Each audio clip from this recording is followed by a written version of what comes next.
Hello everyone. Today we will start with the revision of internal reconstruction. हर एक चीज internal reconstruction को detail में समझेंगे हम लोग इस क्लास में. So let's start the revision. सबसे पहले हम लोग बात करें कि ऐसी कौन कौन सी कंपनीज होती हैं जिनका इंटरनल रिकंस्ट्रक्शन प्राइमरीली कराया जाता है.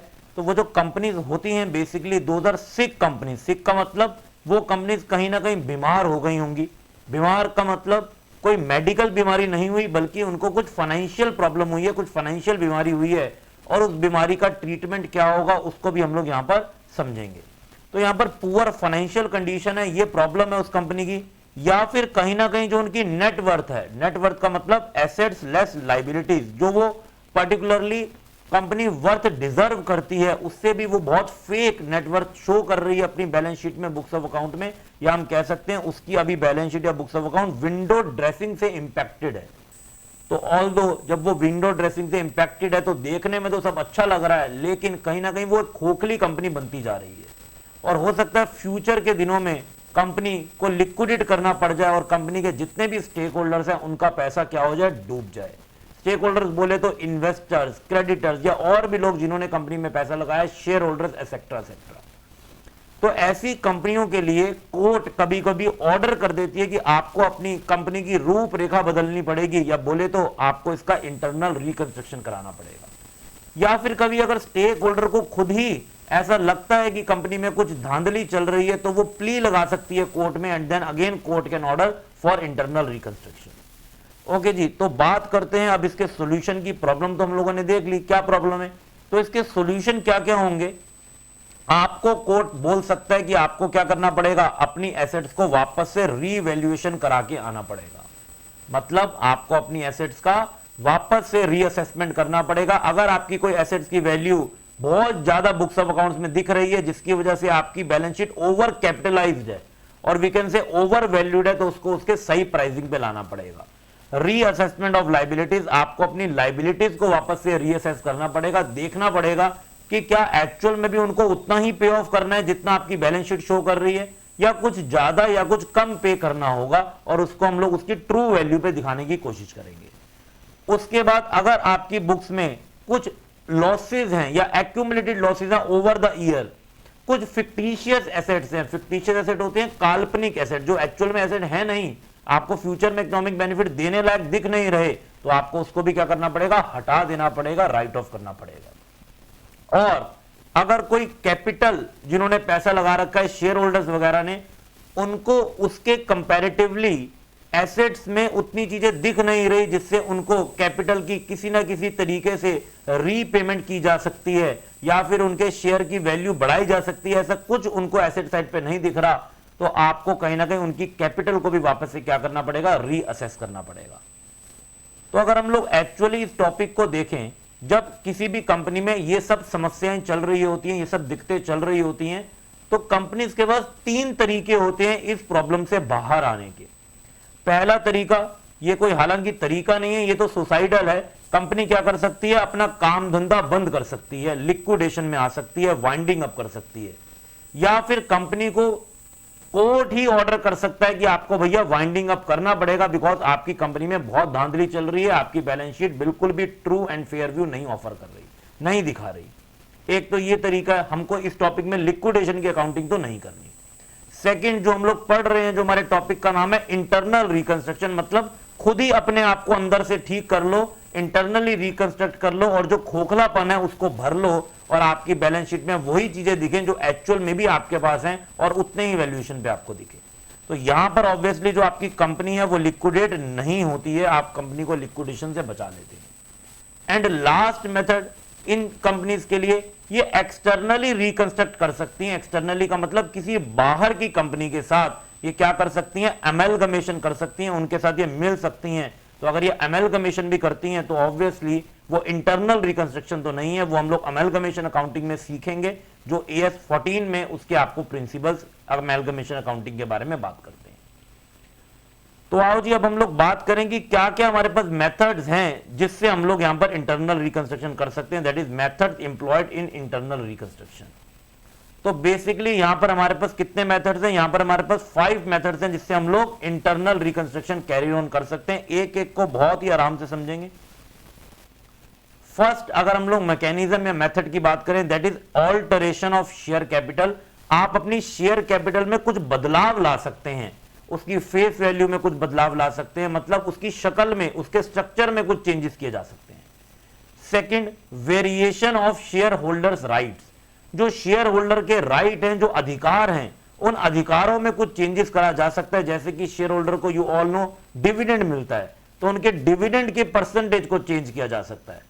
Preference share holder cumulative and non cumulative category के होते हैं। क्यूमुलेटिव मतलब जिनके डिविडेंड को एरियर्स में रख के इकट्ठा भी किया जा सकता है और एक बारी में पे करेंगे, और नॉन क्यूमुलेटिव मतलब करंट ईयर का डिविडेंड करंट ईयर में मिला तो ठीक, वो आगे इकट्ठा नहीं होगा। तो क्यूमुलेटिव को नॉन क्यूमुलेटिव में और वाइसा वर्सा भी किया जा सकता है। Reduction of share capital, share capital he reduce की जा सकती है। शेयर होल्डर के आगे हाथ पैर गिड़गिड़ाएंगे, हम लोग बोलेंगे कि भैया कंपनी तो खोखली होती जा रही है, ऐसा ना हो कि कल को आपका पूरा ही शेयर डूब जाए। इससे बेहतर है कि आप अपने शेयर की थोड़ी वैल्यू कम करो, और शेयर होल्डर ऑब्वियसली एग्री करते हैं, तो हम लोग अपनी शेयर कैपिटल को क्या कर लेते हैं, रिड्यूस कर लेते हैं। इसी की तरह कॉम्प्रोमाइज अरेंजमेंट, जो सबसे बड़ा बेसिकली टॉपिक है इस इंटरनल रिकंस्ट्रक्शन के अंदर। यहां पर हम सब स्टेक होल्डर से बातें करते हैं, उनको मनाते हैं और उनको बोलते हैं भैया कंपनी में बहुत दिक्कत आन पड़ी है और आप कंपनी से ही जुड़े हुए लोग हो, तो आप हमें सपोर्ट करो, आप अपनी लाइबिलिटी फॉरगिव करो। हम क्रेडिटर को बोलेंगे कि वो अपनी लाइबिलिटी फॉरगिव करें, हम डायरेक्टर्स को बोलेंगे अगर डायरेक्टर से हमने लोन लिया हुआ है कि आप कुछ वेव ऑफ करो अपनी लाइबिलिटी, शेयर होल्डर की लाइबिलिटी में चेंजेस लाएंगे। तो जो हम ये सारा का सारा काम करते हैं, मतलब हम किसी के साथ कॉम्प्रोमाइज कर रहे हैं, कोई अरेंजमेंट बना रहे हैं जिससे कि ये इंटरनल रिकंस्ट्रक्शन की जो स्कीम है ये बिल्कुल सक्सेसफुली अप्लाई हो सके। और last but not the least is surrender of shares. हम लोग क्या कर सकते हैं, शेयर होल्डर के शेयर्स को सरेंडर करवाएंगे, उनको बोलेंगे गिव अप करो, और उन्हीं शेयर्स को आगे डिबेंचर होल्डर्स को या फिर क्रेडिटर्स को ऑफर करेंगे, जिससे उनकी भी लाइबिलिटी खत्म हो जाए। और अल्टीमेटली अगर कुछ शेयर स्टिल बच जाते हैं तो उसको कंपनी क्या कर देती है, कैंसिल कर देती है। ओके जी, अब ये सब काम करने के बदले में आपको एक अकाउंट ओपन करना पड़ता है, जो इस पूरे टॉपिक की नींव है, या हम कह सकते हैं पूरा का पूरा टॉपिक ही उस अकाउंट पे बेस्ड है, और उस अकाउंट का नाम है capital reduction account. Capital reduction account, ये अकाउंट एक नॉमिनल अकाउंट है। नॉमिनल बोले तो अगर ये डेबिट होगा तो मतलब कि आपको कहीं ना कहीं क्या हो रहा है, लॉस हो रहा है, और अगर ये अकाउंट क्रेडिट होगा मतलब आपको क्या हो रहा है, गेन हो रहा है। नॉमिनल अकाउंट के प्रिंसिपल पे ये वाला अकाउंट आपका वर्क करेगा, और हर एंट्री में हम लोग देखेंगे, हर ट्रांजैक्शन में इवन देखेंगे कि क्या कंपनी को गेन हो रहा है या कंपनी को लॉस हो रहा है, एंड कॉरेस्पॉन्डिंगली हम लोग यहां पर जर्नल एंट्री पास करेंगे। तो सर क्या ये टॉपिक जर्नल एंट्री बेस्ड है? एब्सोल्युटली। इस टॉपिक में आपको बेसिकली जर्नल एंट्रीज ही करनी है, और साथ में आपको एक बैलेंस शीट प्रिपेयर करनी होती है, और अच्छे खासे मार्क्स कैरी करता है ये आपके एग्जाम के अंदर topic. At the same time कभी कभी आपको यही वाला अकाउंट मतलब कैपिटल रिडक्शन अकाउंट भी एज अ लेजर अकाउंट बनाने को आ सकता है। तो आइए स्टार्ट करते हैं और देखते हैं हर एक हेड के अंदर क्या क्या चीजें हो सकती हैं। जैसे सबसे पहले हम लोग हेड की बात करें, ऑल्टरेशन ऑफ शेयर कैपिटल। इसके अंदर आपको क्या करना पड़ सकता है, आपको शेयर कैपिटल को सब डिवाइड करना पड़ सकता है, जिसको हम लोग बोलते हैं सब डिवीजन। तो जब हम लोग सब डिवीजन करेंगे मतलब हम अपने शेयर की बस शक्ल बदल रहे हैं, हम उसका डिनोमिनेशन बदल रहे हैं, एक्चुअल उसके अमाउंट में कोई भी चेंज नहीं आ रहा। ध्यान देने वाली बात यह है कि शेयर कैपिटल का अमाउंट हमेशा paid up he books of accounts में फाइनली फिगर रिप्रेजेंट की जाती है, और जो फेस वैल्यू है this is only for description, ये खाली इंफॉर्मेशन प्रोवाइड करने के लिए किया जाता है। तो अगर आपकी फेस वैल्यू में बदलाव हुआ, मान लेते हैं 10 रुपए की फेस वैल्यू का शेयर 5 रुपए की फेस वैल्यू में कन्वर्ट हो गया, मतलब सब डिवाइड हो गया, आपकी क्वांटिटी बढ़ गई लेकिन आपके शेयर की फेस वैल्यू क्या हो गई है, वो कम हो गई है। तो आप लोग क्या एंट्री करेंगे, इक्विटी शेयर कैपिटल डेबिटेड, मतलब पुरानी वाली शेयर कैपिटल चली गई जो पहले किसी फेस वैल्यू पे इशूड थी, और to equity share capital new वाली credit, new share capital issue हो गई तो क्या हो गया, क्रेडिट हो गया। अमाउंट क्या आएगा, ऑब्वियसली पेड अप, क्योंकि पेड अप अमाउंट से ही एक्चुअल आपकी लाइबिलिटी रिफ्लेक्ट करती है कि आपने कितना अमाउंट शेयर होल्डर से उठाया हुआ है जो आपको फ्यूचर में पे बैक करना है in form of increase in the market price of share, dividend etcetera etcetera etcetera. All दो शेयर होल्डर्स के लिए या इक्विटी शेयर होल्डर्स के लिए पे बैक करना वर्ड बिल्कुल एप्रोप्रिएट नहीं है, क्योंकि इनका रिडम्पशन नहीं होता। अगर कंपनी पे बैक करती भी है तो वो buy back of equity share बना के उसका करती है। ठीक है जी, आगे चलते हैं। नेक्स्ट कॉन्सेप्ट इज, अब इन्हीं शेयर्स को क्या कर दिया, वापस से कंसोलिडेट कर दिया, मतलब इकट्ठा कर दिया, छोटे छोटे बिखरे बिखरे शेयर का एक बड़ा शेयर बना दिया और ऑटोमेटिकली आपने उसकी फेस वैल्यू क्या कर दी, इंक्रीज कर दी। मतलब हमारे प्रीवियस एग्जांपल के हिसाब से पहले हमने 10 का शेयर 5 का कर दिया था, अब वापस से 5 का शेयर हमने 10 रुपए का कर दिया, तो इक्विटी शेयर कैपिटल क्या हो जाती है, डेबिट, और पुरानी वाली और इक्विटी शेयर कैपिटल क्रेडिट हो जाती है। जो अब न्यू में आपके शेयर का डिनोमिनेशन बढ़ चुका है, हम उसकी वैल्यू को यहां पर लेंगे, तो ऑब्वियसली यहां पर जो नंबर ऑफ शेयर्स है, जो क्वांटिटी है, वो आपकी क्या हो जाती है, वो रिड्यूस हो जाती है। इसके बाद नेक्स्ट केस है इसी के अंदर, जब आप अपने शेयर्स को एक बंडल का रूप दे देते हैं, एक बंडल का फॉर्म दे देते हैं, या यूं कहूं एक लॉट बना देते हैं, और उस लॉट को हम लोग अकाउंटिंग में बोलते हैं स्टॉक। ये स्टॉक आपका वो इन्वेंट्री AS2 वाला स्टॉक बिल्कुल भी नहीं है, कहीं आप raw material WIP finished good का स्टॉक सोच बैठो, ना ना ना ना ना, बिल्कुल भी नहीं।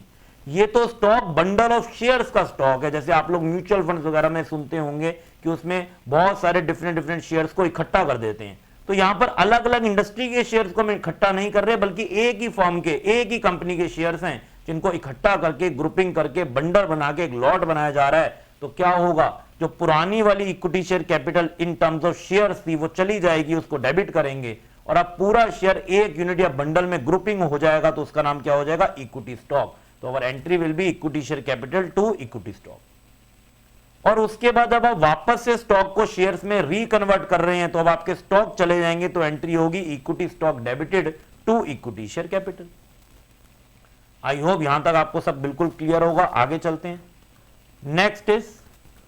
Next is variation of share holders rights. मैंने आपको पहले भी बताया, आप शेयर होल्डर के अधिकारों को चेंज कर सकते हैं, मतलब कि डिविडेंड में चेंज ला सकते हैं, या फिर आप उनके क्यूमुलेटिव को नॉन क्यूमुलेटिव एंड वाइसा वर्सा कर सकते हैं। तो यहां पर देखो जी, पहले जो ओल्ड परसेंटेज रहा होगा डिविडेंड का प्रेफरेंस शेयर पे, वो चला गया, उसको हमने डेबिट कर दिया, और जो अब आपने इनको न्यू परसेंटेज अलाउ करी, तो जो न्यू परसेंट पे इश्यू हुए क्यूमुलेटिव प्रेफरेंस शेयर कैपिटल, उसको हमने क्या कर दिया, क्रेडिट कर दिया। एंड साथ में अगर हम लोग प्रोडक्ट को ही बदल रहे हैं, मतलब क्यूमुलेटिव से नॉन क्यूमुलेटिव पे लेकर आ रहे हैं प्रेफरेंस शेयर कैपिटल को, तो क्या करेंगे, percentage cumulative preference share capital debited to percentage non cumulative preference share capital. इसके बाद हम लोग चलते हैं तीसरी हेडिंग में, that is reduction of share capital. मतलब अब आप अपने शेयर कैपिटल को रिड्यूस ही कर रहे हैं, आप अपनी लाइबिलिटी कम करा रहे हैं, तो कहीं ना कहीं यहां पर आपको फायदा हो रहा है। यहां पर सेम अमाउंट की कैपिटल शिफ्ट नहीं है, यहां पर रिड्यूस है, it's a clear case of reduction.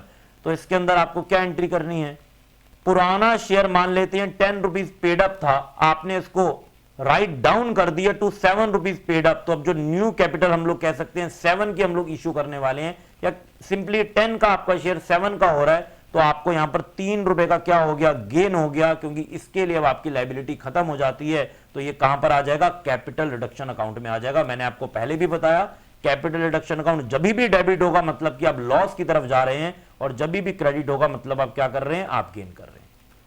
चलिए जी, इसके बाद हम लोग चलते हैं नेक्स्ट हेड पे, कॉम्प्रोमाइज एंड अरेंजमेंट, जो बेसिकली सबसे बड़ा हेड है, और इसके अंदर बहुत सारी आपको एंट्रीज देखनी है, बिकॉज बहुत सारी यहां पर ट्रांजेक्शन हो सकती है। तो आइए देखते हैं इसके अंदर क्या क्या चीजें हो सकती हैं। तो ये मैंने आपके लिए अलग से ही कॉम्प्रोमाइज अरेंजमेंट का चार्ट बना दिया, जिसमें हर एक चीज हम लोग कवर करेंगे। सबसे पहले हम लोग बात करते हैं, अगर रिडक्शन हो जाता है एसेट की वैल्यू में, मतलब एसेट की वैल्यू क्या हो जाती है, रिड्यूस। तो ये तो बहुत ही सिंपल सी एंट्री है, जब एसेट रिड्यूस होगी तो एसेट को हम लोग क्या करेंगे, क्रेडिट। और एसेट में रिडक्शन आना हमें दिल पे बहुत बड़ा झटका देता है, तो हमारे लिए लॉस है, तो कैपिटल रिडक्शन क्या हो जाएगा, डेबिट हो जाएगा। सिमिलरली अगर लाइबिलिटी में रिडक्शन आता है, तो ये तो बहुत ही अच्छी बात है, अगर लाइबिलिटी आपकी कम हो सकती है, कोई आपके क्रेडिटर्स अपना क्लेम वेव ऑफ कर रहे हैं, फॉरगो कर रहे हैं, तो लाइबिलिटी कम हो जाएगी, तो उसको डेबिट करेंगे, and it is a gain for us, तो कैपिटल रिडक्शन को क्या कर देंगे हम लोग, क्रेडिट कर देंगे। आगे चलते हैं नेक्स्ट, अगर इंक्रीमेंट होता है हमारे एसेट्स में, हमने वापस से रिवैल्यूएशन कराया और एसेट की वैल्यू बढ़ गई, या फिर कोई भी स्टेक होल्डर हमारी एसेट लेके जाना चाहता है एट एन इंक्रीज वैल्यू, तो दोनों ही सूरत हाल में हमारी एसेट की वैल्यू बढ़ती है, तो एसेट को हम डेबिट करेंगे, एंड ऑब्वियसली कैपिटल रिडक्शन हमारा गेन हो जाता है, तो हम इसको क्रेडिट करेंगे। अगर हमारी लाइबिलिटी की वैल्यू बढ़ जाती है, तो ये बात हमें बिल्कुल भी अच्छी नहीं लगती, तो हम कैपिटल रिडक्शन को क्या करेंगे, डेबिट करेंगे, हमारे लिए लॉस हो गया, और लाइबिलिटी को हम लोग क्या कर देंगे, क्रेडिट कर देंगे। आगे चलते हैं। अगर क्वेश्चन ने हमको लाइबिलिटी सेटल करने के लिए बोला तो सेटल का मतलब होता है आपको उसकी को पेमेंट करना है, खत्म करना है, सेटलमेंट करनी है। तो जब हम लाइबिलिटी का सेटलमेंट करेंगे तो क्या एंट्री होगी, लाइबिलिटी आपकी खत्म हो जाएगी, लाइबिलिटी को डेबिट करेंगे और आपकी तरफ से आउटफ्लो ऑफ रिसोर्सेज हो रहे हैं, पैसा जा रहा है, तो क्रेडिट किसको कर देंगे, बैंक को। तो entry will be liability to bank. And अगर किसी ने अपनी लाइबिलिटी वेव ऑफ कर दी, छोड़ दी, उसको हमारी बातों पे यकीन हुआ, उसको हम पे तरस आ गया, उसने कहा कंपनी की फाइनेंशियल कंडीशन वीक है, कंपनी डूब सकती है, और कंपनी डूब गई तो मुझे क्या पता कुछ भी ना मिले, इससे बढ़िया मैं 10% डिस्काउंट, 20% डिस्काउंट, कुछ राहत दे देता हूं कंपनी को ताकि वो मेरे को बैलेंस अमाउंट तो दे सके। तो लाइबिलिटी में कमी आई, आप लाइबिलिटी को डेबिट करेंगे और आपको गेन हो गया तो क्या करेंगे, कैपिटल रिडक्शन अकाउंट को क्रेडिट कर देंगे। इसके बाद next a very very important concept, या कह सकते हैं very very important entry, that is foot note contingent liability. Contingent liability you all must know, contingent liability is a liability which can happen in future or it cannot happen in future। तो एक ऐसी liability हो सकती है जो future में किसी uncertain event की वजह से हो भी सकती है और नहीं भी हो सकती। अभी इसके ऊपर कोई भी कंफर्मेशन नहीं है, इसलिए हमने इस कंटिंजेंट लाइबिलिटी को कहां पर लिखा हुआ है, फुट नोट में। तो अगर आपको क्वेश्चन कहता है कि आपने कंटिंजेंट लाइबिलिटी को सेटल कर दिया, मतलब आपने उसकी पेमेंट कर दी, मैंने आपको पहले भी बताया सेटलमेंट मींस पेमेंट कर रहे हैं आप उसकी, अगर आपने सेटलमेंट कर दी तो क्या एंट्री होगी। अब यहां पर बहुत सारे बच्चे बिल्कुल गलत एंट्री करते हैं। सर क्या एंट्री करते हैं, वो एंट्री करते हैं contingent liability debited to bank. वो इसको बहुत ही जनरली कैजुअली लेके चलते हैं, ज्यादा सोचते नहीं, और उनकी एंट्री यहां पर हो जाती है बिल्कुल गलत।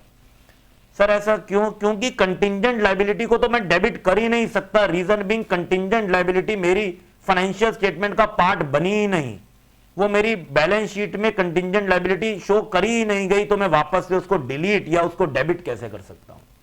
तो इसकी जगह मुझे क्या करना पड़ेगा, कैपिटल रिडक्शन को डेबिट करना पड़ेगा। मतलब मैं ऐसा दिखा रहा हूं कि मेरे पास एक लाइबिलिटी थी ही नहीं और मेरे को इसकी पेमेंट करनी पड़ गई, तो कोई लाइबिलिटी आपके नोन में थी नहीं, या हम इसको अननोन लाइबिलिटी बोल सकते हैं या अनरिकॉर्डेड लाइबिलिटी बोल सकते हैं, और उसकी आपको अचानक से अगर पेमेंट करनी पड़ जाए तो कैसा लगेगा, सर बहुत बुरा लगेगा। हमें लगेगा ये कहां से अचानक से हमारे ऊपर लॉस आ गया। तो बिल्कुल वही काम यहां पर होगा, कैपिटल डिडक्शन को हम क्या कर देंगे, डेबिट कर देंगे, और क्योंकि पैसा तो जा रहा है तो बैंक को क्रेडिट कर देंगे। और अगर यही कंटिंजेंट लाइबिलिटी वेव्ड ऑफ हो गई, मतलब इसकी माफी मिल गई, किसी ने आपके ऊपर केस किया था वो माफ कर दिया, आपके ऊपर एरियर से प्रेफरेंस डिविडेंड के प्रेफरेंस शेयर होल्डर ने बोला चलो हम अपना एरियर्स भी छोड़ देते हैं, माफ कर देते हैं, आपके ऊपर किसी चीज की कोई कैपिटल कमिटमेंट थी और आपने वो कमिटमेंट पूरी नहीं करी, तो कायदे से आपके ऊपर पेनल्टी लगनी चाहिए, लेकिन पेनल्टी भी नहीं लगा रहा सामने वाला। तो अगर सामने वाला सब चीजें छोड़ रहा है आपको परेशान करने के लिए, वेव ऑफ कर रहा है, तो आपको क्या इसकी कोई एंट्री करनी है, आंसर इज नो। और यहां पर भी बच्चे गलती करते हैं, एंट्री पास कर देते हैं और कैपिटल रिडक्शन को क्रेडिट कर देते हैं। सर यहां पर एंट्री क्यों नहीं होगी, बहुत ही सिंपल सी बात है, एंट्री इसलिए नहीं होगी क्योंकि ये लाइबिलिटी तो आपने एज्यूम ही नहीं करी थी, इसको कभी आपके फाइनेंशियल स्टेटमेंट में जगह ही नहीं मिली, जब वो लाइबिलिटी थी ही नहीं, तो अगर वो वेव ऑफ भी हो गई तो आपको कोई फर्क पड़ना नहीं चाहिए, इसलिए हम इसकी कोई भी एंट्री नहीं करेंगे। चलो जी आगे चलते हैं। इसके बाद अगर आपकी बैलेंस शीट में कुछ एक्यूमुलेटेड लॉसेस दिख रहे हैं, कोई P&L का डेबिट बैलेंस है, मतलब अगेन लॉस है, या डेफर्ड रेवेन्यू एक्सपेंडिचर है जिसको अगेन हम फिक्टिशियस एसेट बोलते हैं, तो ये इंप्लाइड है, चाहे क्वेश्चन बोले या ना बोले, आपको इन सबको क्या करना पड़ेगा, आपको इन सबको राइट ऑफ करना पड़ेगा, इनको अपनी बुक से हटाना पड़ेगा, क्योंकि हमारा पर्पस इंटरनल रिकंस्ट्रक्शन का यही था कि आपके ऊपर जो इतने सारे लॉसेस हो रहे हैं वो लॉसेस को आपको वाइप ऑफ करना है, आपको हटाना है। तो जब आप लॉसेस को हटाएंगे तो क्या एंट्री करेंगे, capital reduction debited to accumulated losses, to P&L debit balance and to deferred revenue expenditure. अगर बीच में कोई रिकंस्ट्रक्शन के एक्सपेंसेस वगैरह आ जाते हैं, मतलब आप इतना सारा काम कर रहे हैं तो उसमें कुछ अरेंजमेंट वगैरह करने में कुछ खर्चे आते हैं, जिससे आप अपनी एसेट्स बिकवा रहे हैं, लायबिलिटी सेटल करवा रहे हैं, किसी मीडिएटर को भेज रहे हैं, बातचीत करा रहे हैं, तो वो कुछ पैसे तो लेगा। तो वो जो भी पैसे हैं उसको हम लोग बोलते हैं रिकंस्ट्रक्शन एक्सपेंसेस। तो ये पैसे वैसे तो नहीं होने थे, लगने थे, खर्चा होना था, लेकिन अब हुआ तो आपके लिए लॉस है। कैपिटल रिडक्शन को क्या करेंगे, डेबिट टू बैंक, क्योंकि आपकी तरफ से पैसा जा रहा है। सर इसके बाद हमें बताइए कि जो क्लोजिंग बैलेंस बचेगा कैपिटल रिडक्शन का, क्योंकि सब एंट्रीज में कहीं ना कहीं कैपिटल रिडक्शन इन्वॉल्व है, उसका क्या करेंगे। तो देखिए जी, अगर तो आपका बैलेंस बचा कौन सा, डेबिट बैलेंस बचा, मतलब आपको ये सब चीजें करने में उल्टा नुकसान ही अभी हुआ है, तो आपको क्या करना पड़ेगा, इसको आपको एडजस्ट करना पड़ेगा। किससे? सबसे पहले we can use security premium, अगर आपके पास बैलेंस पड़ा हुआ है। Then you can use general reserve and P&L, और इन सबको आप यूज करके अपने कैपिटल रिडक्शन के डेबिट बैलेंस को क्या कर सकते हैं, क्लियर कर सकते हैं, सेट ऑफ कर सकते हैं। और अगर आपको ये सब चीजें मतलब बैलेंस शीट की सफाई करते करते और क्रेडिट बैलेंस जनरेट हो गया, मतलब आप कहीं ना कहीं इससे गेन कर जाते हैं नेट में, तो उस गेन को आपको कहां ट्रांसफर करना है, आपको उस गेन को कैपिटल रिजर्व अकाउंट में ट्रांसफर करना है। और इसके बाद हमारा लास्ट कॉन्सेप्ट है, दैट इज शेयर सरेंडर। अगर आप शेयर सरेंडर करवाते हैं किससे, इक्विटी शेयर वालों से, तो क्या एंट्री होगी, इक्विटी शेयर की जो कैपिटल है वो चली जाएगी, तो उसको हम लोग क्या करेंगे, डेबिट करेंगे। और इक्विटी शेयर की जगह जो शेयर्स होंगे वो किस अकाउंट में आ जाएंगे, एक आप मान के चलो एक अलग बॉक्स में आ जाएंगे जिसका नाम है शेयर सरेंडर। और आप चाहें तो इस शेयर सरेंडर से आगे इक्विटी शेयर वालों को भी शेयर इशू कर सकते हैं, या फिर इससे आप प्रेफरेंस शेयर भी इशू कर सकते हैं। आप इसको कुछ भी अपने तरीके के हिसाब से बना सकते हैं। और अल्टीमेटली जो आपके आउटसाइडर लायबिलिटी हैं, जैसे कि डिबेंचर होल्डर्स या क्रेडिटर्स, आप उनको बोलेंगे कि भैया हम आपको पेमेंट करने में तो समर्थ नहीं है, हमारे पास कुछ इक्विटी शेयर पड़े हुए हैं जो इक्विटी शेयर होल्डर्स के हमने सरेंडर करवा लिए थे, क्या आप वो लेना चाहेंगे? और अगर वो लेना चाहेंगे हम उनको ऑफर कर देंगे। और अल्टीमेटली जो शेयर्स एंड तक भी ऑफर नहीं होंगे उनको कंपनी क्या कर देगी, कैंसिल कर देगी। इसका मतलब वो कंपनी का क्या हो जाएगा, गेन हो जाएगा, क्योंकि आपने एक लायबिलिटी कम करवा ली और उसका आपने कहीं पर भी कुछ यूज नहीं किया, तो वो आपके लिए हो जाएगा गेन। तो उसको कहां पर लेकर जाएंगे, कैपिटल रिडक्शन अकाउंट में लेके जाएंगे। All right, so that's it for the revision of internal reconstruction. I hope आपको बहुत अच्छे से समझ में आया होगा पूरा टॉपिक, और हमने यहाँ पर हर एक चीज बेसिकली कवर की है, तो बहुत अच्छे से आप लोग इसको रिवाइज करेंगे। एंड मिलेंगे फिर किसी और रिवीजन में। Till then good bye, take care, stay safe and stay blessed everyone.